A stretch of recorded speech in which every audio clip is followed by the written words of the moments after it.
Hello everyone, welcome to leaders space academy. जैसा कि आप सभी जानते हैं, हमारा जो एमपी पीटीसीएल का 2025 का जो क्रैश कोर्स है वो रनिंग है। आज उसका लेक्चर नंबर 3 मतलब क्लास 3 होने वाली है, जिसमें हम नेटवर्क थ्योरी से डील कर रहे हैं। तो चलिए क्लास को बिना किसी देरी के शुरू करते हैं। कल हमने डीसी सर्किट का पार्ट 1 देखा था, जिसमें हमने कुछ बेसिक्स देखे थे। आज हम उस बेसिक्स को और आगे बढ़ाते हैं।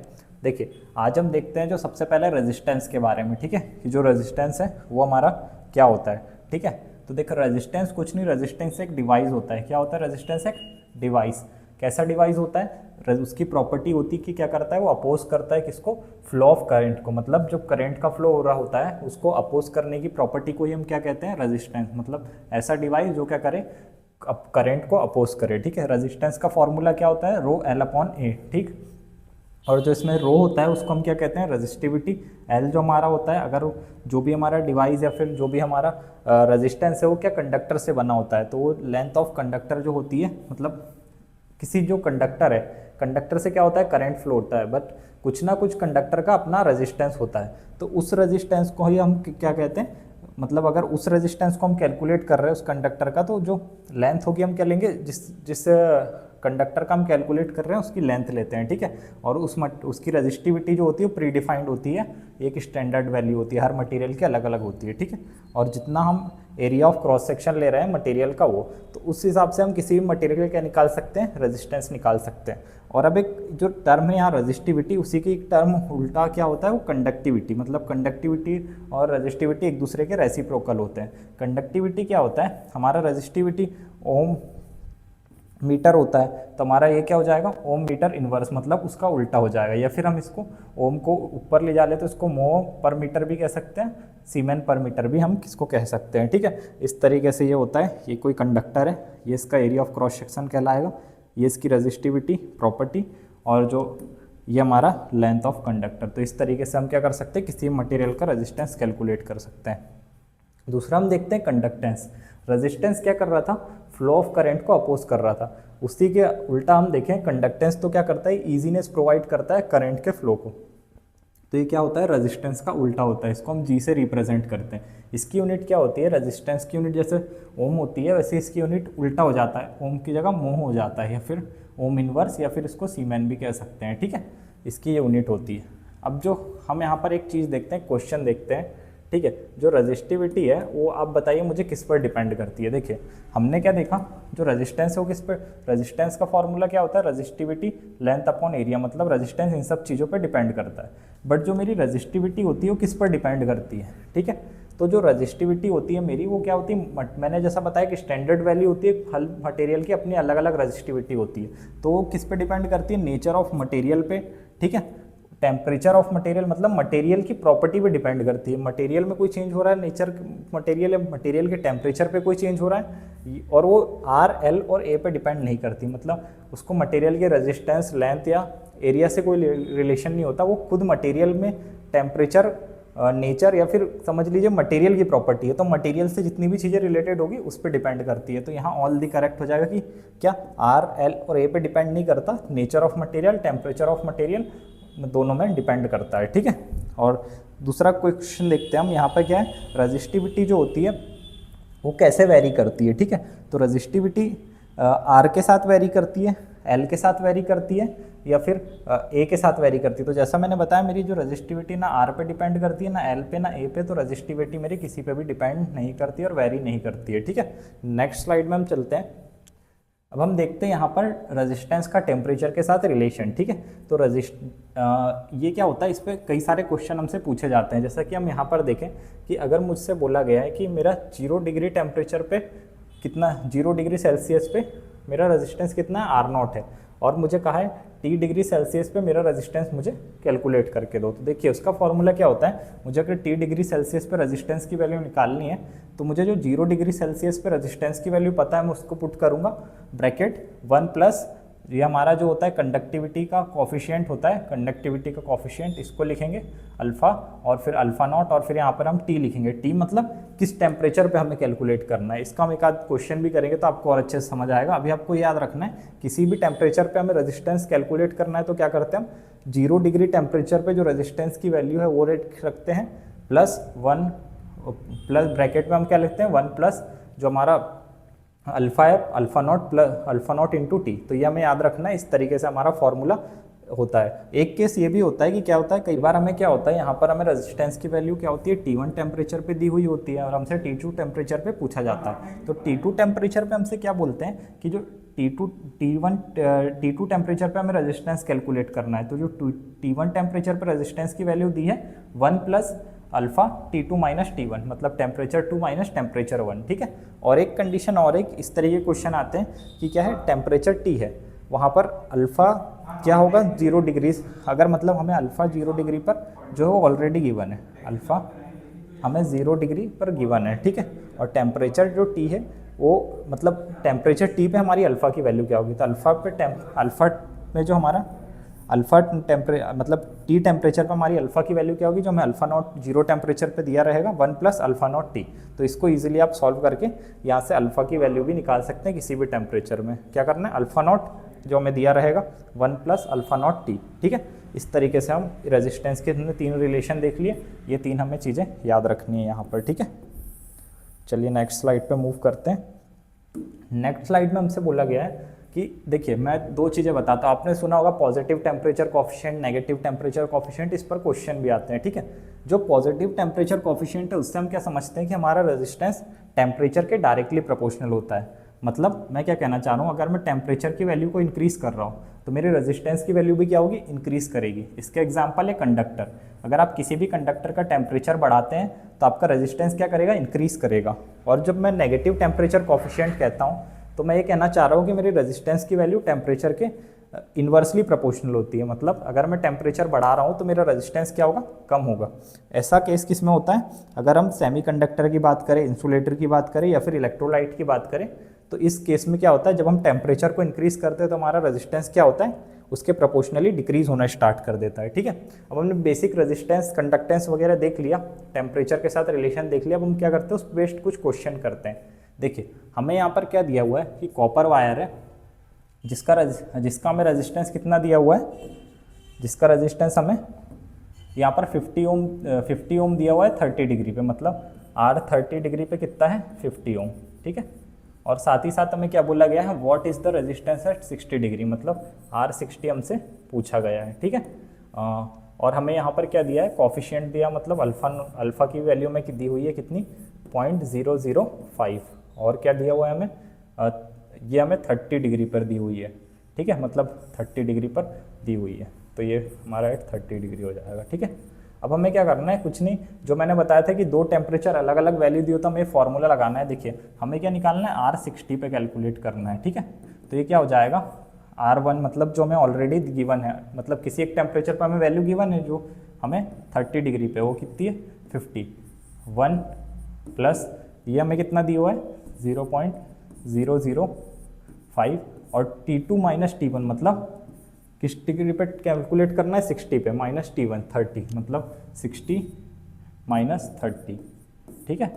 यहाँ से हम इसको सॉल्व करेंगे तो क्या निकल कर आएगा, R 60 की वैल्यू मेरी 50, ये हो जाएगा 1 प्लस, यहाँ से इसको सॉल्व करेंगे तो क्या हो जाएगा, ये 1000, ये 30 रहेगा, यहाँ से जाएगा तो ये हो जाएगा 15.15 निकल कर आएगा। ये इसको इसमें प्लस कर लेंगे तो क्या हो जाएगा, डायरेक्ट 1.15। तो R 60 की वैल्यू जो होगी हमारी 50 इंटू 1.15, जो कि इस ऑप्शन से मैच कर रहा है, लगभग हमारा 57.5 निकल कर हमारी वैल्यू आएगी। आप मल्टीप्लाई करके भी इसको देख सकते हैं। तो हमने एक बेस्ड इस पर क्वेश्चन भी देख लिया। अब हम अगली स्लाइड पर मूव करते हैं। क्या होता है रेजिस्टेंस, अभी हमने देखा। अब रेजिस्टेंस के क्वेश्चंस आते हैं सीरीज़ में, पैरेलल कनेक्शन में, उसको भी हम डील करेंगे। बट उससे पहले मैं एक चीज़ बताना चाहता हूँ कि जो सीरीज़ होता है उसमें क्या होता है, हमारा वोल्टेज डिवाइड हो जाता है, और पैरेलल में क्या होता है, हमारा करंट डिवाइड होता है, ठीक है। और सीरीज़ में क्या होता है, हमारा जो करंट है वो सेम होता है, और पैरेलल में हमारा वोल्टेज सेम होता है, ठीक है, जैसा कि हमने पढ़ा भी था कल। अब क्या देखते हैं हम यहाँ पर, जब हम वोल्टेज डिवीज़न रूल लगाते हैं, जैसे कि क्या है, यहाँ पर 2 रेजिस्टेंस मुझे सर्किट में दिए हुए हैं जो कि किस में कनेक्ट है, सीरीज़ में, और मुझे टोटल अपना वोल्टेज मैंने सप्लाई किया। अब मुझे क्वेश्चन गिवन है कि यहाँ पर मुझे वोल्टेज की कुछ वैल्यू दी है, रेजिस्टेंस की कुछ, और इस रेजिस्टेंस की कुछ वैल्यू दी है। मुझसे पूछा गया कि इस रेजिस्टेंस के अक्रॉस कितना वोल्टेज होगा। तो मैं क्या करूँगा, जो मुझे अगर मुझे V1 R1 रेजिस्टेंस के अक्रॉस का वोल्टेज निकालना है तो मैं क्या करूँगा, टोटल वोल्टेज इंटू R1 इस रेजिस्टेंस के अक्रॉस मुझे निकालना है, अपॉन में दोनों रेजिस्टेंस का सम कर दूंगा। ठीक है, तो इससे मुझे क्या निकल जाएगा, R1 जो रेजिस्टेंस है उसके अक्रॉस का वोल्टेज। उसी तरीके से मुझे R2 के अक्रॉस अगर वोल्टेज निकालना है तो मैं क्या करूँगा, total voltage into resistance R2 upon में दोनों का समेशन। ठीक है, और जो पैरेलल होता है वो जस्ट इसका थोड़ा सा अपोजिट होता है। जैसे देखिए यहाँ पर क्या है, यहाँ पर करंट डिवाइड होगी, तो अगर करंट मेरी IS जो है वो दो पार्ट में टूट रही है, किसमें, I1 और I2। तो मुझे अगर I1 निकालना है तो देखिए जब हम पैरेलल में रेजिस्टेंस सॉल्व करते हैं तो उसकी वैल्यू क्या हो जाती है, 1/R1 + 1/R2, इस तरीके से हम कॉम्बिनेशन निकालते हैं। तो यहाँ पे भी क्या होगा, जब हमें I1 निकालना है तो टोटल करंट R1 से निकालना है तो 1/R1 + 1/R2। तो क्या है, हमें इसको इतना कॉम्प्लेक्स ना रख के हम क्या करते हैं, जैसे हमें R1 से निकालना है I1, तो I1 निकालना है तो हम क्या करेंगे, IS तो लेंगे, बट हम क्या करेंगे, अगर हमें R1 से निकालना है तो उसके अपोजिट वाला रेजिस्टेंस ऊपर ले लेते हैं। बस इतना सा डिफरेंस है। वोल्टेज में क्या कर रहे थे, हमें R1 से निकालना था तो हम R1 वाला ही रेजिस्टेंस ले रहे थे, बट यहाँ पर अगर हमें R1 से निकालना है तो हम R2 रेजिस्टेंस ले रहे हो, और अगर मुझे करंट R2 से निकालनी है तो मैं क्या कर रहा हूँ, R1 वाला रेजिस्टेंस ऊपर ले रहा हूँ। ठीक है, आई होप आपको समझ आ रहा होगा मैं क्या कहना चाह रहा हूँ। वोल्टेज में क्या होता है, हम वोल्टेज को उसी रेजिस्टेंस से मल्टीप्लाई करते हैं जिसके अक्रॉस निकालना होता है। करंट में हम क्या करते हैं, अपोजिट वाले रेजिस्टेंस से हम मल्टीप्लाई करते हैं, तो हमें जिस रेजिस्टेंस पे निकालना है वो वैल्यू मिल जाती है। ठीक है, आप इस फॉर्मूले को देख के याद कर सकते हैं। और हम देखते हैं, ठीक है, रेजिस्टेंस अगर 3 दिए हुए हैं, जैसे मतलब मेरी करंट है वो क्या है, 3 पैरेलल पाथ में डिवाइड हो रही है, तो इस टाइम क्या फॉर्मूला यूज़ होगा, क्योंकि कई बार ऐसे क्वेश्चन भी आते हैं और ये काफ़ी टाइम कंज्यूमिंग हो जाता है, तो इसको हम इस फॉर्मूले से इजीली सॉल्व कर सकते हैं।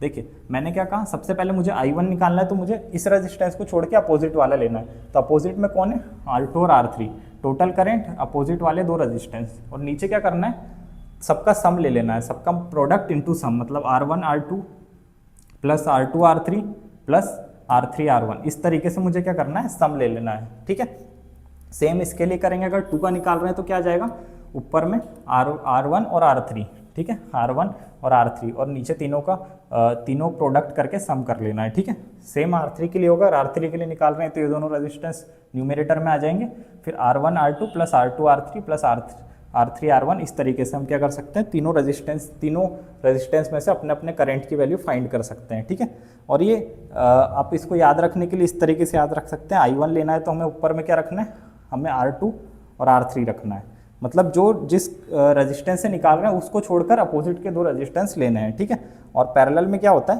पैरेलल में सेम वैल्यू आती है, जैसे अगर इसको याद रखना चाहें तो 1/R1 1/R2, मतलब करंट जो है वो रेजिस्टेंस के इन्वर्सली प्रोपोर्शनल होता है, वो रिलेशन हमने लिखा है।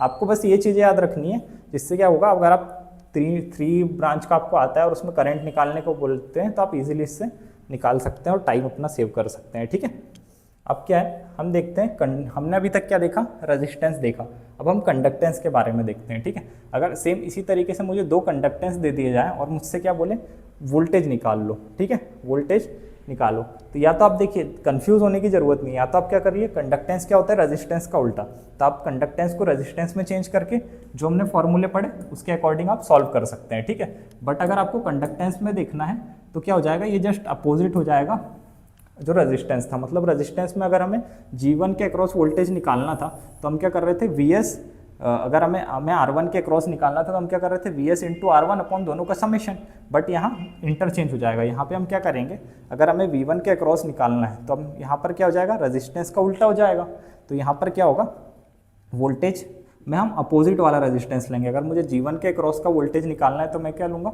न्यूमरेटर में G2 रेजिस्टेंस लूँगा, G2 कंडक्टेंस लूँगा, मतलब अपोजिट वाला। ठीक है, और अपॉन में दोनों का समेशन सेम नीचे करेंगे। मुझे अगर इसके अक्रॉस निकालना है तो मैं अपोजिट वाला कंडक्टेंस ऊपर लूँगा और नीचे दोनों का समेशन। और करंट में क्या होगा, जहाँ जैसे रेजिस्टेंस के केस में जो वोल्टेज में होता था, मतलब मुझे अगर G1 कंडक्टेंस में करंट निकालनी है तो क्या हो जाएगी, IS × G1 upon G1 + G2, और I2 में निकालनी है तो IS × G2 upon G1 + G2। ठीक है, तो आप दोनों में से एक चीज़ याद रख के इसको सिंपली बना सकते हैं। ठीक है, ऐसी कोई बड़ी बात नहीं है इसमें, बस हमने रिलेशन देखा। अगर डायरेक्ट कंडक्टेंस की वैल्यू दी है तो आपको दिमाग में क्या लाना है, वो उल्टा होता है और उल्टा करके आपको सॉल्व कर लेना है। ठीक है, अब हम नेक्स्ट क्वेश्चन पे मूव करते हैं, नेक्स्ट हमारी स्लाइड पे मूव करते हैं। यहाँ पर क्या है, हमें स्टार डेल्टा और डेल्टा टू स्टार कन्वर्जन देखते हैं। ठीक है, ईजिली कैसे हम इसको कर सकते हैं। तो अगर मुझे सबसे पहले तो जो स्टार होता है वो क्या होता है, कई बार हम इसको स्टार कहते हैं, कई बार हम इसको टी नेटवर्क कह देते हैं क्योंकि टी शेप का दिखता है, ठीक है। अगर मुझे क्या है स्टार दिया हुआ है और कहा है मुझे डेल्टा में कन्वर्ट करो, ठीक है। तो क्या है, जैसे मुझे यहाँ पर स्टार जो नेटवर्क है R1, R2, R3 3 वैल्यू दी हुई है और मुझे क्या करना है उसे डेल्टा में कन्वर्ट करना है। इस प्रकार से मैंने डेल्टा की एक इमेजिनरी लाइन बना ली, ठीक है। अगर मुझे इसमें से क्या करना है R13 की वैल्यू निकालनी है, तो सबसे पहले आपको याद रखना है जब डेल्टा में कन्वर्ट कर रहे हैं तो हमें क्या करना है ऊपर सारे प्रोडक्ट ले लेना है, मतलब R1 R2 plus R2 R3 plus R3 R1। इस तरीके से सारे रेजिस्टेंस के प्रोडक्ट न्यूमिनेटर में आते हैं जब हम डेल्टा में कन्वर्ट कर रहे हैं, ठीक है। बट अगर मुझे 13 कैलकुलेट करना है तो डिनोमिनेटर में उसके अपोजिट वाला रेजिस्टेंस R2 लेता हूँ। जैसे R13 कैलकुलेट करना है तो उसके डिनोमिनेटर में R2 लूँगा, और अगर मुझे R12 कैलकुलेट करना है तो न्यूमिनेटर तो सेम रहेगा, जैसा R1 R2 plus R2 R3 plus R3 R1, बस उसके जो डिनोमिनेटर है उसमें मैं क्या ले लूँगा अपोजिट वाला रेजिस्टेंस, दैट इज़ R3, ठीक है।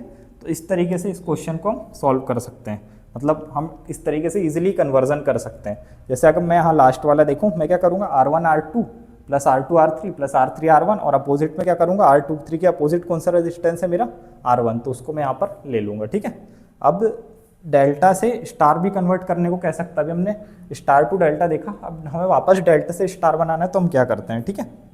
तो देखिए सबसे पहले डेल्टा जो होता है इस तरीके का नेटवर्क दिखता है, और या तो उसको हम ऐसे ही बना सकते हैं क्योंकि ये भी क्लोज ही है, तो उसको डेल्टा या कई बार पाई नेटवर्क भी कह देते हैं, सेम होता है, ठीक है। अब जैसे मुझे यहाँ पर क्या है, मुझे ऑलरेडी डेल्टा दिया हुआ है, मतलब R12 R31 और R23 दिया हुआ है, मुझे क्या कहा है उसे स्टार में कन्वर्ट करो, तो ये तो उससे भी ज़्यादा इजी होता है, मतलब स्टार टू डेल्टा ईजी हमारा डेल्टा टू स्टार पड़ता है। मतलब कैसे, देखिए मुझे अगर R1 की वैल्यू निकालनी तो मैं क्या करूँगा उसके अपोजिट जो ब्रांचें हैं उनका क्या करूँगा मल्टीप्लिकेशन कर लूँगा, और अपॉन में तीनों का सम। सेम यही सबके लिए करना है। जैसे मुझे R3 की वैल्यू निकालनी है तो उसके अपोजिट में मैं क्या करूँगा R3 की वैल्यू के लिए R31 इंटू R23 और अपॉन में तीनों का समेशन। R2 की निकालनी है तो R12 और R23 अपॉन में तीनों का समेशन। तो आप एक बार इसको अच्छे से देख के समझ सकते हैं, ये आपको इजीली याद हो जाएगा। आप अपनी ट्रिक भी इसमें कुछ बना सकते हैं, जैसे मैंने यहाँ पर बताया कि मुझे क्या करना है, जो रेजिस्टेंस उसके साइड के उनको ऊपर ले लेना है और अपॉन में तीनों का समेशन। और अगर मुझे डेल्टा में जाना है तो पहले सबके प्रोडक्ट करके तीनों का समेशन, और जो उसके अपोजिट वाला रेजिस्टेंस हमें दिख रहा है उसको डिनोमिनेटर में ले लेना है, ठीक है। नेक्स्ट क्वेश्चन, नेक्स्ट हम स्लाइड पर चलते हैं। अब जैसे यहाँ पर हम एक एग्जाम्पल कर लेते हैं। यहाँ पर हमें क्या बोला है, हमें डेल्टा को स्टार में कन्वर्ट करना है। मैंने क्या कहा, जब स्टार में कन्वर्ट करना होता है जैसे R1 निकालना है तो अपोजिट वाले रेजिस्टेंस का मल्टीप्लिकेशन। तो यहाँ क्या हो जाएगा 30 इंटू 5 अपॉन में तीनों का समेशन कितना हो जाएगा, ये हो जाएगा 20 50, मतलब ये 150 अपॉन में कितना होगा 50, मतलब ये 3 निकल कर आएगा, ठीक है। R1 की वैल्यू हमारी 3 ओम आ जाएगी, ठीक है। R2 कैलकुलेट कर लेते हैं, अपॉन में तो सबके तीनों का समेशन ही आना है, ठीक है। R3 ऊपर क्या हो जाएगा, अगर हम R2 कैलकुलेट कर रहे हैं तो ये दोनों ब्रांच आ जाएगी, तो ये दोनों ब्रांच क्या होगा 15 5 जा 75, ठीक है। और यहाँ पर क्या होगा, अगर हम R3 कैलकुलेट कर रहे हैं तो ये हो जाएगा 450, ठीक है। तो इस तरीके से आप ये वैल्यू निकाल सकते हैं, ईजी है, और आप ये सॉल्व कर सकते हैं। तो हमें तीनों वैल्यू निकल कर आ जाएगी, इसको आप कैंसिल कर लीजिए, कितना हो जाएगा 10 5 जा 15 5 जा 3 5 जा 2 5 जा, मतलब 1.5 के अप्रॉक्स आ जाएगी। और इसको अगर आप कैंसिल करेंगे तो 9 आ जाएगी। तो हमें क्या निकल गई, R3 की वैल्यू 9 ओम निकल गई है और इसकी वैल्यू 1.5 के अप्रॉक्स निकल गई है, ठीक है। तो इस तरीके से आप कर सकते हैं इसको कन्वर्ट। अब हम देखते हैं कि रेजिस्टेंस का क्वेश्चन है। देखिए कल भी इस तरीके का हमने क्वेश्चन देखा था। जब इस तरीके की चीज़ दी होती है तो ये क्या है, ये भी पॉइंट A है और ये शॉर्ट है, तो ये भी पॉइंट A है। उसी तरीके से जब ये पॉइंट B है और ये शॉर्ट है तो ये भी पॉइंट क्या है B। तो पॉइंट A और जो पॉइंट B है उनके बीच कितने रेजिस्टेंस है, सबसे पहले एक रेजिस्टेंस R, ठीक है। फिर A और B के बीच फिर एक और रेजिस्टेंस है जो कि है फिर से R, और फिर लास्ट में A और B के बीच एक और रेजिस्टेंस है, ये A पॉइंट है B पॉइंट है जो कि फिर से R है। तो यहाँ पे वैल्यू क्या निकल के आ जाएगी, R इक्विवेलेंट की R/3, ठीक है। इस तरीके के जो क्वेश्चन हमें एग्जाम में आते हैं उसको हम सॉल्व कर रहे हैं यहाँ पर। नेक्स्ट हम थोड़ा थ्योरी देखते हैं। अगर हमने रेजिस्टेंस देखा, अब कई आपने क्वेश्चन देखे होंगे जब आप PYQ लगाते हैं तो रेजिस्टेंस के ऐसे क्वेश्चन आते हैं कि जैसे रेजिस्टेंस को क्या कर दिया पैरेलल में कनेक्ट कर दिया सीरीज़ में, तो क्या होगा।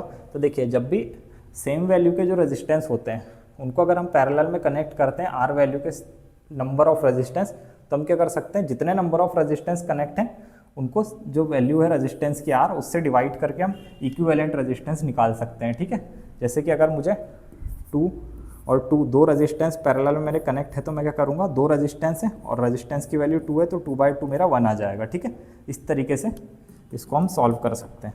और अगर वहीं हम सीरीज़ की बात करें तो देखिए सीरीज़ में क्या होता है, अगर मेरे आर वैल्यू के resistance n number of resistance series में कनेक्ट है तो आर इक्विवेलेंट क्या होता है, सबका समेशन होता है। जैसा हम नॉर्मल पढ़ते हैं तो यहाँ पर n नंबर ऑफ रेजिस्टेंस को हम r से मल्टीप्लाई कर देंगे तो हमें आर इक्विवेलेंट निकल जाता है। ठीक है, तो बेसिकली यहाँ से हमें कुछ चीज़ें याद रखनी चाहिए। देखिए जैसे r सीरीज़ हम करते हैं तो क्या हो जाता है n इंटू आर, और अगर r पैरेलल करते हैं तो क्या हो जाता है r/n।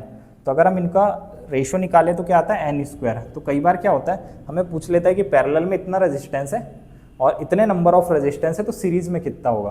तो ठीक है, तो हमें याद रखना है कि सीरीज़ में जो रेजिस्टेंस होते हैं वो क्या होते हैं n² times of r parallel. तो मतलब अगर हमें पूछा गया है कि r पैरेलल, आपको दे दिया गया कि r जो पैरेलल है उसकी वैल्यू नंबर ऑफ रेजिस्टेंस भी दे दिया हमें, नंबर ऑफ रेजिस्टेंस 100 है और 100 की जगह हम 10 मान लेते हैं ईजी करने के लिए। 10 नंबर ऑफ रेजिस्टेंस मुझे अगर दे दिया और क्या करा, आर जो मेरा पैरेलल में उसकी वैल्यू मुझे उन्होंने 50 दे दी, तो ये क्या हो जाएगा, ये 100 और ये 50, मतलब ये क्या 5000 जो हमारा आर रेजिस्टेंस सीरीज़ में निकल कर आ जाएगा। ठीक है, तो इस तरीके से हम क्या कर सकते हैं, इसको इसमें अगर कोई बेस्ड क्वेश्चन आता है तो उसको सॉल्व कर सकते हैं। ठीक है, दूसरा केस ये बनता है इसमें कि क्या है, हमें रेजिस्टेंस दिया है किसी वायर का, हमने उसको क्या करा, एक आपने देखा होगा स्ट्रेच और कंप्रेस के क्वेश्चन आते हैं। तो क्या होता है, अगर हमने किसी भी जो रेजिस्टेंस है उसकी लेंथ को एन टाइम हमने स्ट्रेच कर दिया, ठीक है, और पर क्या उसमें कंडीशन होनी चाहिए कि वॉल्यूम सेम है, ये आपको क्वेश्चन में ऑलरेडी दिया रहेगा। तो जब भी ऐसा आएगा कि क्या हमने रेजिस्टेंस की लेंथ को एन टाइम्स स्ट्रेच कर दिया, वॉल्यूम कॉन्स्टेंट है, तो क्या हो जाता है, जो आर न्यू होता है वो क्या होता है, जितना भी हमने स्ट्रेच करा 2 टाइम्स करा तो 2 का स्क्वायर है ना, n टाइम्स करा तो n का स्क्वायर, तो किसके बराबर हो जाता है, r ओल्ड के। तो क्या हो जाएगा, जैसे अगर मैंने कहा मेरे पास एग्जांपल ही हम यहाँ पर ले लेते हैं कि मेरे पास क्या है 2 ओम का रेजिस्टेंस है, ठीक है, मैंने उसको क्या करा 4 टाइम्स स्ट्रेच करा, तो मेरे n की वैल्यू क्या है यहाँ पर 4, तो क्या आ जाएगा 4 का स्क्वायर, और जो मेरा r ओल्ड है वो कितना है 2, तो मेरा r न्यू जो है वो निकल कर आ जाएगा। ठीक है, उसी तरीके से क्या होता है, अभी हमने स्ट्रेच का देखा, अब क्या आता है, कई बार कंप्रेस कर दिया, ठीक है, जैसे मेरा 2 ओम का रेजिस्टेंस था, मैंने उसको कंप्रेस कर दिया 4 टाइम्स, तो कंप्रेस मतलब क्या है, स्ट्रेच का उल्टा। तो स्ट्रेच में क्या हो रहा था, जैसे स्ट्रेच में 4 था तो 4 मल्टीप्लाई हो रहा था, यहाँ पर क्या होगा 4 डिवाइड होगा क्योंकि कंप्रेस हो रहा है, तो ये 1/4 हो जाएगा। ठीक है, तो 1/4 1/n का स्क्वायर ले लेंगे हम यहाँ पर। ठीक है, तो जो मेरा n है वो क्या हो जाएगा, कंप्रेस हो रहा है तो उल्टा हो रहा है, तो 1/4 हो जाएगा, उसका स्क्वायर करेंगे तो हमारी वैल्यू निकल कर आ जाएगी। तो आपने क्या सीखा, अगर वॉल्यूम कांस्टेंट है, लेंथ को हम n टाइम स्ट्रेच कर रहे हैं तो हम क्या करते हैं n स्क्वायर से r ओल्ड को मल्टीप्लाई कर लेते हैं। ठीक है, थर्ड केस की तरफ चलते हैं। थर्ड क्वेश्चन इस तरीके से आते हैं कि मेरा जो रेजिस्टेंस है किसी वायर का वो r वैल्यू है उसकी। ठीक है, अब मैंने क्या करा, लेंथ को मैंने n टाइम्स इंक्रीज करा और जो डायमीटर है उसको m टाइम्स इंक्रीज करा। तो जैसा कि आप सभी जानते हैं जो मेरा रेजिस्टेंस का फॉर्मूला होता है वो क्या होता है, ρl/a, मतलब मेरा resistance directly proportional to length upon area होता है, एरिया ऑफ क्रॉस सेक्शन। और एरिया ऑफ क्रॉस सेक्शन क्या होता है, πr², या फिर कह लीजिए πd², मतलब d/2², जो भी आप कहना चाहें, क्योंकि डायमीटर का आधा रेडियस होता है। ठीक है, तो ये हम इस तरीके से समझ सकते हैं, ये कैसा होता है, मेरा लेंथ अपॉन डायमीटर के स्क्वायर पे डिपेंड करता है। तो मैंने क्या कहा, अगर मैंने लेंथ को 4 टाइम्स बढ़ाया है तो लेंथ से क्या हो जाएगा 4 टाइम्स मल्टीप्लाई हो जाएगा ऊपर, और अगर मैंने कहा मैंने डायमीटर को 2 टाइम्स बढ़ाया है तो डायमीटर का क्या होगा स्क्वायर। तो जब भी इस तरीके के क्वेश्चन आते हैं तो हमें क्या करना होता है, जब भी हमें ऐसा लिखा होता है कि लेंथ को भी n टाइम्स बढ़ाया है और डायमीटर को भी m टाइम्स बढ़ाया है या कम किया है जो भी, तो हम क्या करते हैं n/m² का रेशो कर लेते हैं ओल्ड से मल्टीप्लाई।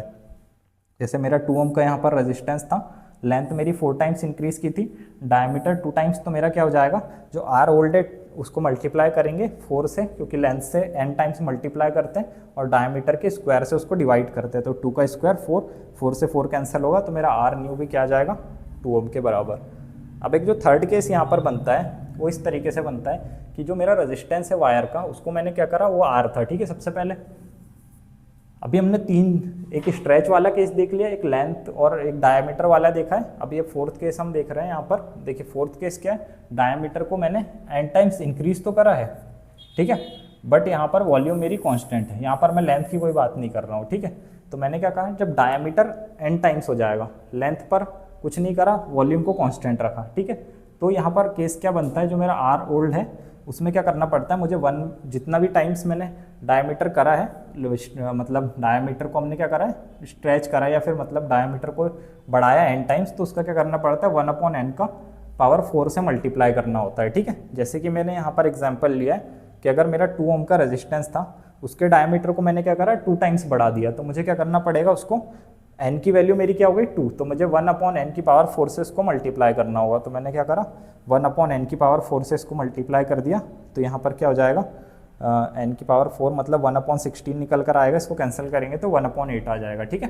तो हमने क्या देखे, 3 तरीके के केस देखे, 4 तरीके के केस देखे। सबसे पहले हमने क्या देखा कि अगर मुझे पैरेलल में दिया हुआ है तो सीरीज वाला क्या होता है, मेरा n² टाइम्स ऑफ पैरेलल होता है, ठीक है, मतलब जितने भी नंबर ऑफ रेजिस्टेंस है। दूसरा हमने देखा कि अगर हम लेंथ को स्ट्रेच कर लें तो मेरा आर न्यू क्या हो जाता है n² times of r old. तीसरा केस हमने यहाँ पर देखा कि अगर मेरी लेंथ n टाइम बढ़ रही है और मेरा डायमीटर m टाइम्स हो रहा है तो मेरा क्या हो जाएगा n/m² से हम उसको क्या करते हैं मल्टीप्लाई कर देते हैं, जैसा हमने यहाँ पर देखा, ठीक है, आर ओल्ड को। और अगर लास्ट केस जो था, यहाँ पर क्या हो रहा है, मेरा डायमीटर n टाइम्स हो रहा है बट वॉल्यूम कांस्टेंट है, तो हम क्या करते हैं 1/n की पावर 4 से आर ओल्ड को मल्टीप्लाई कर देते हैं, ठीक है। तो हमारे चारों केसेस हमने क्लियर कर लिए। अब उस पर बेस्ड कुछ क्वेश्चंस देख लेते हैं।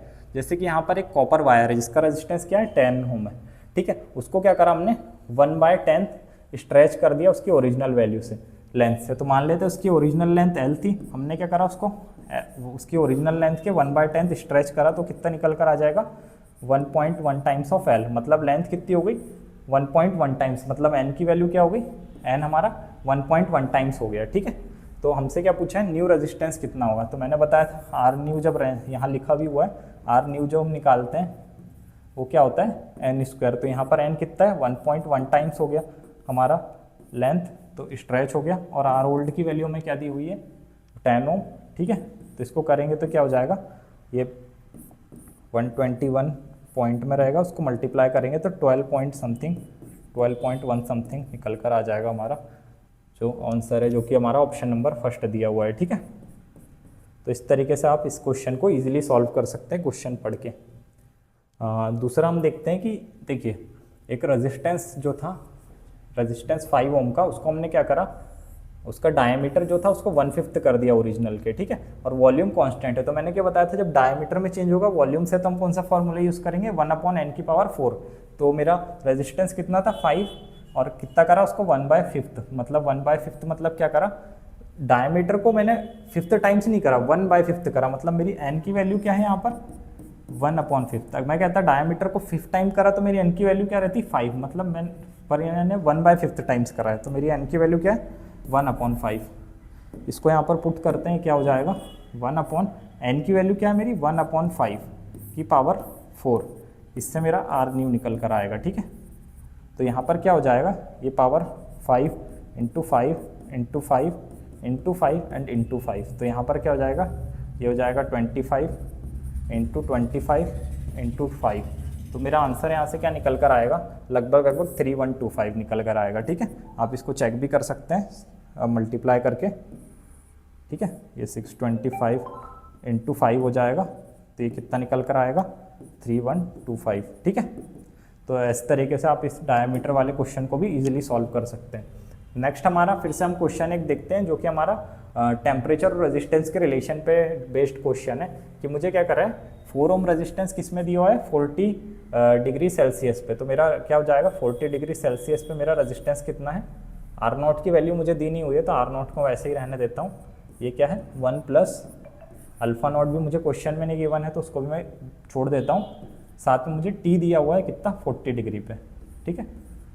और साथ ही साथ मुझे क्या बोला है 60 डिग्री 80 डिग्री पे बोला गया है, इसकी वैल्यू हमें दी हुई है,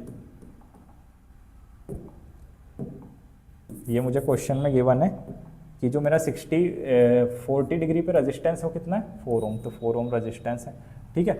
और 6 ओम रेजिस्टेंस मेरा किस में 80 डिग्री में, तो ये क्या हो जाएगा 1 + अल्फा नॉट 80। अब क्या करते हैं हम इस इक्वेशन को सबसे पहले इसको सेम बनाकर मल्टीप्लाई कर लेते हैं, तो क्या हो जाएगा अगर इसको 2 से मल्टीप्लाई कर लेते हैं इस इक्वेशन को, तो ये क्या हो जाएगी 8 = ये हो जाएगा 2r0 + 80 आर नॉट, ठीक है, 80 अल्फ़ा नॉट आर नॉट, ठीक है।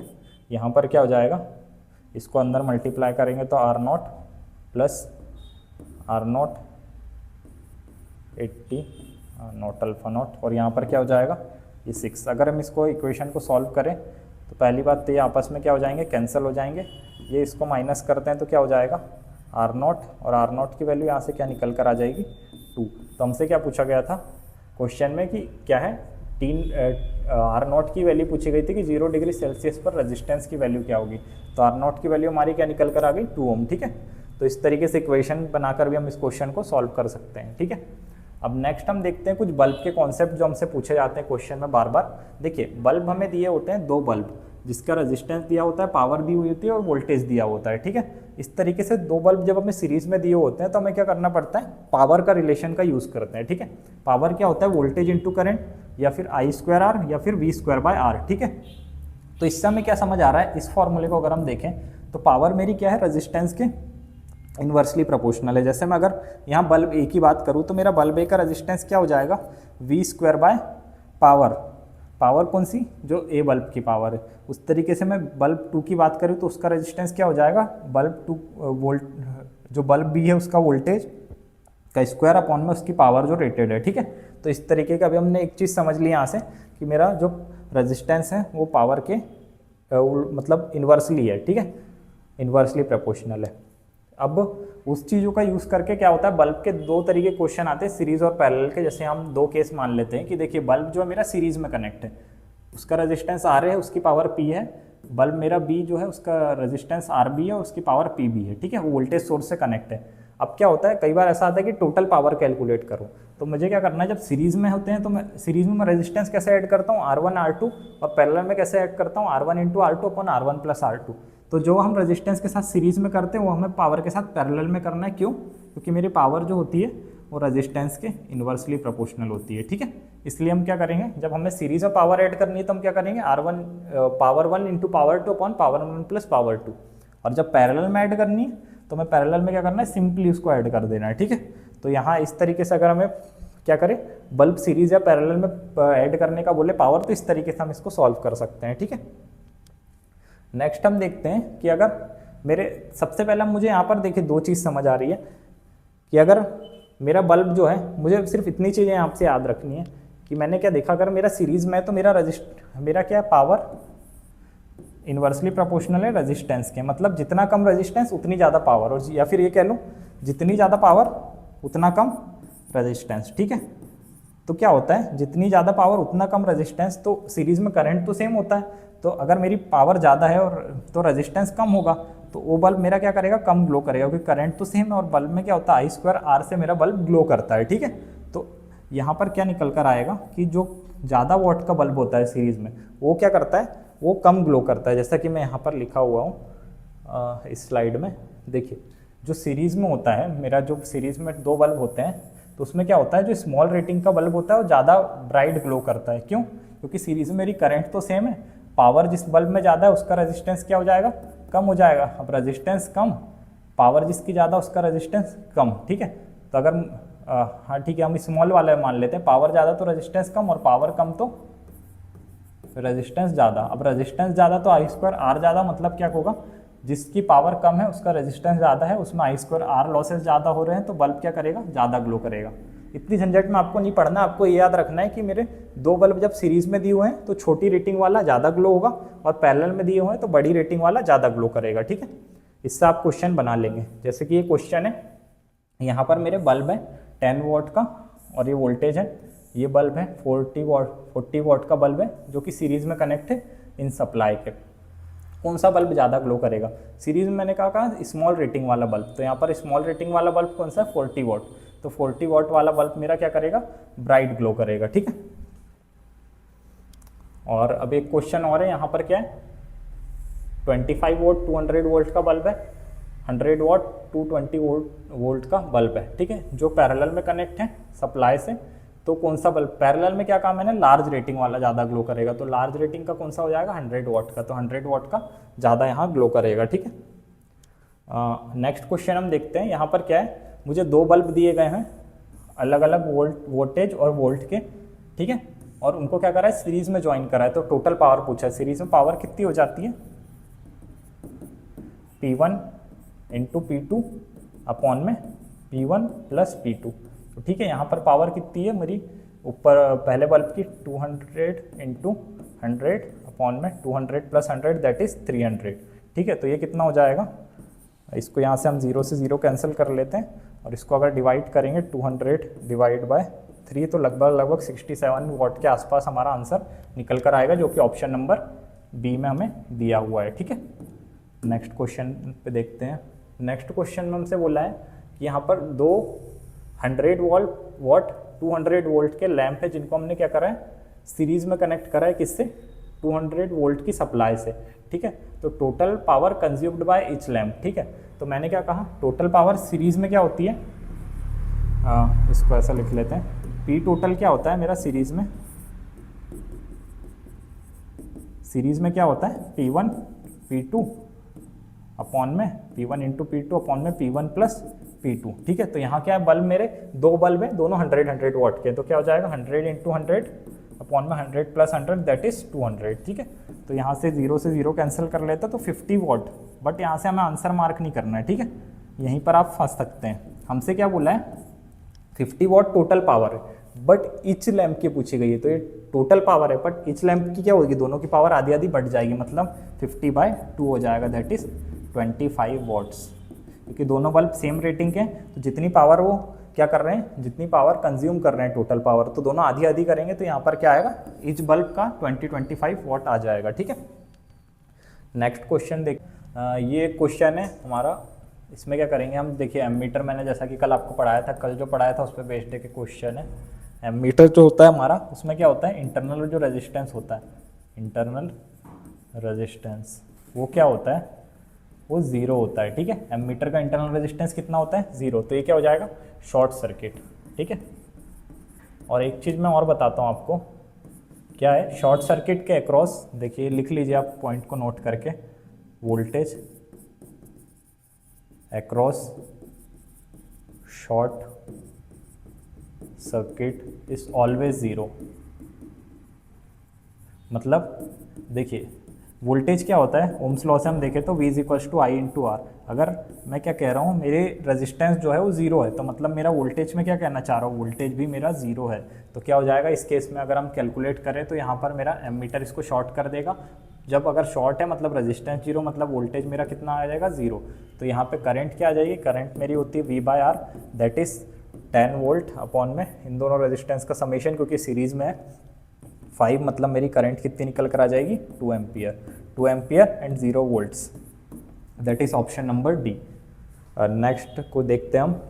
नेक्स्ट एक क्वेश्चन है, ये हमने जो करंट होता है हमारा वो किसके कारण होता है, तो बेसिकली देखिए कंडक्टर में हम मान के चलते हैं, जो कंडक्टर होता है उसमें हमारा करंट हम मानते हैं कि बेसिकली इलेक्ट्रॉन्स के कारण फ्लो हो रहा है। ठीक है, और जो सेमी कंडक्टर होता है, सेमी कंडक्टर, उसको हम क्या मान के चलते हैं कि जो करंट हो रहा है वो होल्स, जिसको हम पॉजिटिव कंसीडर करते हैं, प्लस इलेक्ट्रॉन्स, दोनों के कारण फ्लो हो रहा है। तो यहाँ पर हमें ऐसा कुछ दिया नहीं है, तो हम क्या करते हैं, बोर्ड टिक कर देते हैं। याद रखिएगा, जब ऐसा गिवन ना हो कंडक्टर सेमी कंडक्टर, तो आप क्या मान के चलेंगे, करंट दोनों चार्जेस के कारण फ्लो होगा। ठीक है, नेक्स्ट हम देखते हैं, इसमें पूछा गया हमसे एटम और आयन के बीच क्या डिफरेंस है। तो आयन का क्या होता है, ज़्यादा मास होता है, तो ऐसा नहीं होता है।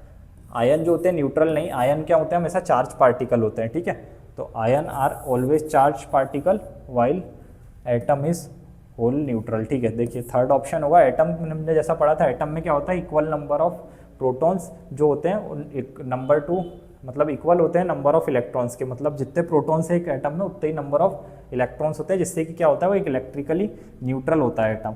और ये क्या दिया, ions only exist in liquid, ऐसा भी कुछ नहीं होता है। ठीक है, नेक्स्ट हम देखते हैं, अगला हम देखते हैं, देखिए किरचॉफ लॉ। किरचॉफ लॉ हमने कल पढ़ा था, एक KCL होता है जिसको हम फर्स्ट लॉ कहते हैं, KVL होता है जिसको हम सेकंड लॉ कहते हैं। वो लॉ कहाँ कहाँ एप्लीकेबल होता है, तो वो लॉ आप linear and non linear circuits, time variant, time invariant circuits, lumped और सर्किट्स और एक्टिव पैसिव, इन सब नेटवर्क्स में आप इसको मतलब लगा सकते हैं। अब जो लम्प्ड और डिस्ट्रीब्यूटेड होता है कॉन्सेप्ट को देखते हैं। जैसे देखिए, अगर मेरे R वैल्यू के रेजिस्टेंस 100 रेजिस्टेंस सीरीज में कनेक्ट है, तो क्या है, बटे हुए हैं, इनको मैं डिस्ट्रीब्यूटेड कह सकता हूँ।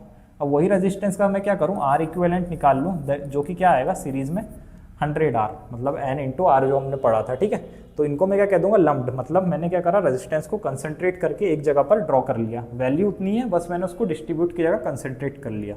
तो मेरा किरचॉफ लॉ लीनियर में वैलिड होता है, नॉन लीनियर में वैलिड होता है, डुअल सर्किट में, बट ये क्या होता है, ये वेरिएबल होता है, डिस्ट्रीब्यूटेड जो होता है, ठीक है, वेरिएबल। तो इसमें क्या होता है, मेरा लॉ एप्लीकेबल नहीं होता है, तो यहाँ पर मेरा लॉ फेल कर जाता है, ठीक है। और हम कहाँ देखेंगे, अगर अभी आप हमारे साथ जब पढ़ रहे हैं तो हम पावर सिस्टम में देखेंगे, जो डिस्ट्रीब्यूटेड पैरामीटर होते हैं वो किस में होते हैं, लॉन्ग ट्रांसमिशन लाइन में। जो हमारी लॉन्ग ट्रांसमिशन लाइन होती है उसमें क्या होता है, हमारे डिस्ट्रीब्यूटेड पैरामीटर्स होते हैं, ठीक है। नेक्स्ट हम देखते हैं एक और क्वेश्चन है, Kirchhoff voltage law applied to circuit. मैंने जैसा बताया linear, non linear, active, passive, time variant, time invariant, dual circuit सब में वैलिड होता है, किसको छोड़ के, डिस्ट्रीब्यूटेड को छोड़ के, ठीक है। नेक्स्ट हम देखते हैं, ये क्वेश्चन रिपीट हो गया। नेक्स्ट हम देखते हैं नोडल और देखिए अब हमने काफ़ी कॉन्सेप्ट रेजिस्टेंस बेसिक पढ़ लिए, अब हमें क्या जरूरत है, सर्किट सॉल्व करने के लिए मैश और नोडल एनालिसिस पढ़ने के लिए, ठीक है। तो मैं आपको एक बेसिक इसकी अंडरस्टैंडिंग बताता हूँ। देखिए हमने क्या पढ़ा, केसीएल कहाँ पर लगता था, एक नोड पर, और उसके अकॉर्डिंग जो उसका स्टेटमेंट था वो क्या कहता था, किसी भी नोड पर आने वाली करंट और जाने वाली करंट दोनों का सम क्या होता है, इक्वल होता है, या फिर किसी भी नोड पर करंट क्या होती है, जीरो होती है, ठीक है। तो जब नोडल की बात होगी तो यहाँ हम किससे रिलेट करेंगे, KCL plus Ohm's law. Ohm's law में क्या बताएगा, केसीएल हमें करंट बताएगा, ओम्स लॉ में क्या बताता है, आई इज इक्वल्स टू क्या होता है, वी बाय आर। तो हम यहाँ क्या लिख सकते हैं, V1 minus V2 bye are. अच्छे से हम इसको जब समझेंगे, जब इसके क्वेश्चंस करेंगे। देखिए और क्या मैं बता रहा हूँ कि जो हमने प्रिंसिपल नोड देखी थी, प्रिंसिपल नोड मतलब ऐसी नोड जिसमें दो से ज़्यादा एलिमेंट कनेक्ट हो, ठीक है। तो यहाँ पे जो नोडल की इक्वेशन बनती है क्या होती है, प्रिंसिपल नोड माइनस 1। इन सभी चीज़ों को आप अच्छे से याद रखिए, क्योंकि कई बार क्या होता है, डायरेक्ट एग्जामिनर हमसे लैंग्वेज के फॉर्म में ऐसे क्वेश्चन पूछ लेता है, ठीक है। अब हम स्टेप्स देखते हैं, इसको हम लॉ को कैसे लगा सकते हैं।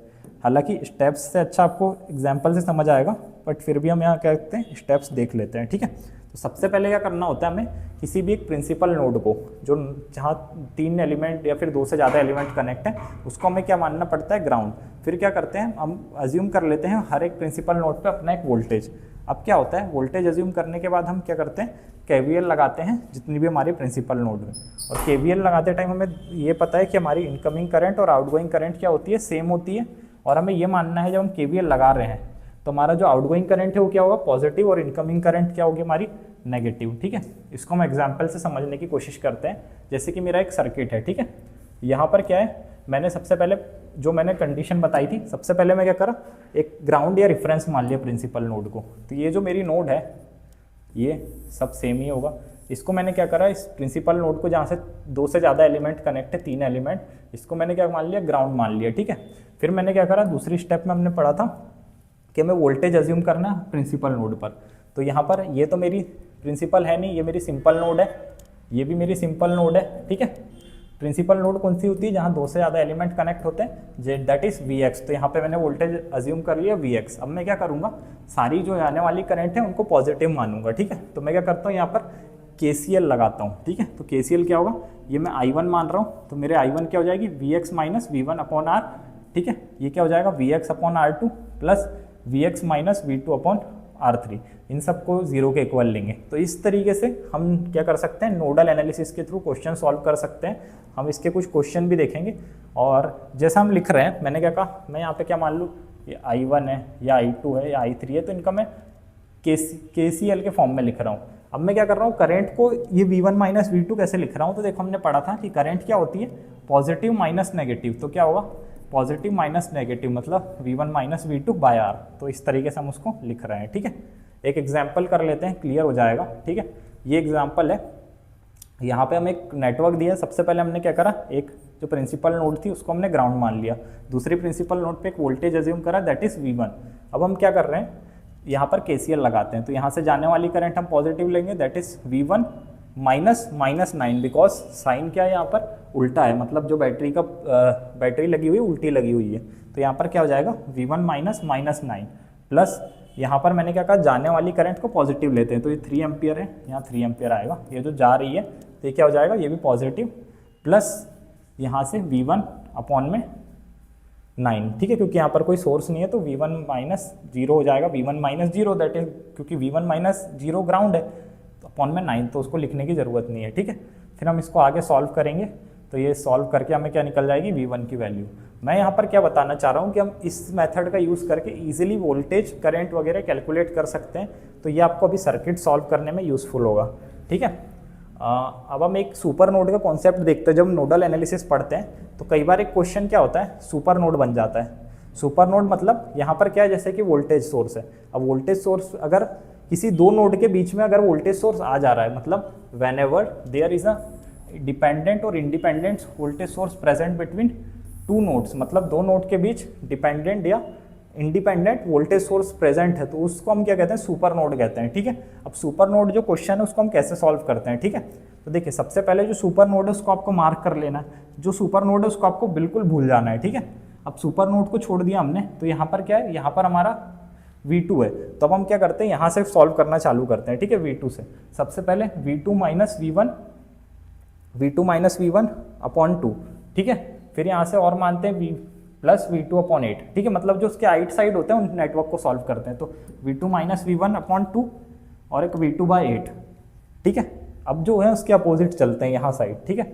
इसको हम भूल गए हैं, तो ये क्या हो जाएगा, V3 माइनस V1 अपॉन 4 और V3 अपॉन 6, ये, और इन दोनों को हमें ऐड कर देना है, ठीक है। तो यहाँ से हमें एक इक्वेशन निकल कर आएगी। जो दूसरी इक्वेशन होती है वो हमारी कहाँ से बनती है, तो देखिए ये दूसरी इक्वेशन हमें कुछ नहीं यही देता है, क्या होता है, मैंने क्या कहा था, प्लस जो है, देखिए जो मेरा VAB होता है वो क्या होता है, तो मैं यहाँ पर बताता हूँ। जैसे मैंने कहा था VAB, तो ये क्या होता है, 5 volt is equals to positive का वोल्टेज मतलब V2 माइनस V3। तो यहाँ पे क्या निकल के आ रहा है, 5 जो होता है मेरा V2 माइनस V3 होता है, जो कि यहाँ पे ऑलरेडी लिखा हुआ है, ठीक है। और तीसरी जो अगर हमें इक्वेशन जो यहाँ पर ज़रूरत पड़ेगी तो वो हमें डायरेक्ट क्वेश्चन से दिख रही है कि जो क्या हो जाएगा, यहाँ पर जैसे मैंने बताया था ये V1 है, यहाँ पे प्लस माइनस 10 है और ये ग्राउंड है मतलब 0 है, तो ये क्या हो जाएगा, 10 is equals to positive minus negative मतलब V1 minus 0, that is V1 is equals to 10 volt. तो इस तरीके से क्या हो रहा है, हमें यहाँ पर चीज़ें निकल कर आ रही है। तो क्या हुआ, जब भी सुपर नोड आपको दिखे तो आपको क्या करना है, सबसे पहले उसको नेगलेक्ट समझ लेना है कि वो है ही नहीं सर्किट में, और आपको क्या करना है, उसके अपोजिट जो दो नोड है उन पर क्या लगाना है, आपको KCL अप्लाई करना है, ठीक है, मतलब नोडल एनालिसिस लगाना है। और नोडल एनालिसिस लगा के आप क्या कर सकते हैं, दोनों को सम को ऐड करना है। जैसे यहाँ पर मैंने V2 और V3 पर लगाया, फिर उसके बाद एक इक्वेशन मैंने और बनाई यहाँ पर, किसके थ्रू, जो हमारा नोडल के बीच हमें सोर्स दिया था उसके थ्रू, और हमने फिर आगे इसको सॉल्व कर लेंगे इसी तरीके से। अभी मैं समझा रहा हूँ, कुछ क्वेश्चन भी हम इसके सॉल्व करते हैं। देखिए ये क्वेश्चन है जो ESE 2011 में हमसे पूछा गया था। यहाँ पर क्या था कि एक रेजिस्टेंस हमें पैरेलल में दिया गया था। पहले तो देखिए ये सुपर नोड बन गया हमारा, ठीक है। यहाँ पर भी क्या गया था, हमें सुपर नोड के पैरेलल में एक रेजिस्टेंस दे दिया था। तो जब भी क्या होता है, सुपर नोड के पैरेलल में कोई रेजिस्टेंस दे देता है ना, तो उसको हम नेग्लेक्ट कर सकते हैं, ठीक है। नेग्लेक्ट कर सकते हैं क्योंकि क्या होता है, वोल्टेज जो सोर्स होता है उसका इंटरनल रेजिस्टेंस कैसा होता है, वोल्टेज सोर्स का इंटरनल रेजिस्टेंस हमारा होता है 0। तो अगर ये 0 है तो हमारी करंट क्या होगी, यहाँ से जाएगी नहीं, इसलिए इसको हमको नेग्लेक्ट कर सकते हैं, ठीक है। तो यहाँ पर नेग्लेक्ट कर दिया सबसे पहले इसको। अब क्या करा, अब इजी हो गया, अब हम पहले यहाँ पर लगाएंगे फिर यहाँ पर, तो ये हो जाएगा V1 पे क्या आ रही है, आने वाली करंट मैंने क्या था, नेगेटिव लेते हैं, जाने वाली पॉजिटिव, तो -4 आ रही है तो नेगेटिव V1 अपॉन 2, और प्लस में यहाँ पर लगाएंगे तो क्या हो जाएगा V1 अपॉन 4 प्लस 10 जो है मेरी जाने वाली है, तो जाने वाली पॉजिटिव, यहाँ से मेरा एक ये निकल कर आएगा। और सर्किट में बहुत इजी था, हमसे क्वेश्चन में यही पूछा गया था कि इक्वेशन बनाओ, तो इक्वेशन कौन सी बन रही है हमारी ये। बट इसको हमें सॉल्व भी करना है तो हम कर सकते हैं। सॉल्व करने के लिए हमें क्या करना है, यहाँ नीचे लिखा हुआ है, सॉल्व करने के लिए हम क्या कर सकते हैं, फिर जो मैंने कहा था नोडल ले लेंगे, तो ये नोडल हम उठाएंगे जो सुपर नोड के बीच में आ रहा था सोर्स, उससे हम क्या करेंगे, V2 माइनस V1 की वैल्यू निकाल के आगे सर्किट को भी सॉल्व कर पाएंगे, ठीक है। और आगे देखते हैं हम। बस आज के लिए हमारे लेक्चर में इतना ही था। अब कल जो अभी हमने क्या करा था, डीसी सर्किट्स के पार्ट 1 पार्ट 2 कर चुके हैं। अभी 1-2 लेक्चर्स हम और देखते हैं डीसी सर्किट, इसके बाद हम एसी सर्किट पे मूव कर जाएंगे। और मैं आपसे कहना चाहूँगा, मैं काफ़ी क्वेश्चन तो इसमें भी प्रैक्टिस करवा रहा हूँ, बट साथ ही साथ आप क्या करें, खुद से भी प्रैक्टिस करें, जिससे क्या हो आपके सारे डाउट क्लियर होते चले। और अगर कोई भी डाउट होता है तो आप हमारे टेलीग्राम चैनल पर अपने क्वेश्चंस भेज सकते हैं, हम वहाँ पर आपको सॉल्यूशन प्रोवाइड कर देंगे। और बाकी जो लेक्चर था इसकी PDF आपको टेलीग्राम पे मिल जाएगी, जिसकी लिंक हमारे डिस्क्रिप्शन में तो आप टेलीग्राम चैनल जो है उसको ज्वाइन कर सकते हैं, जिसमें आपको PDF मिल जाएगा, और जिसकी जो लिंक है वो कहाँ मिलेगी आपको, डिस्क्रिप्शन बॉक्स पे। ठीक है, लिंक डिस्क्रिप्शन में डाल देंगे। Thank you.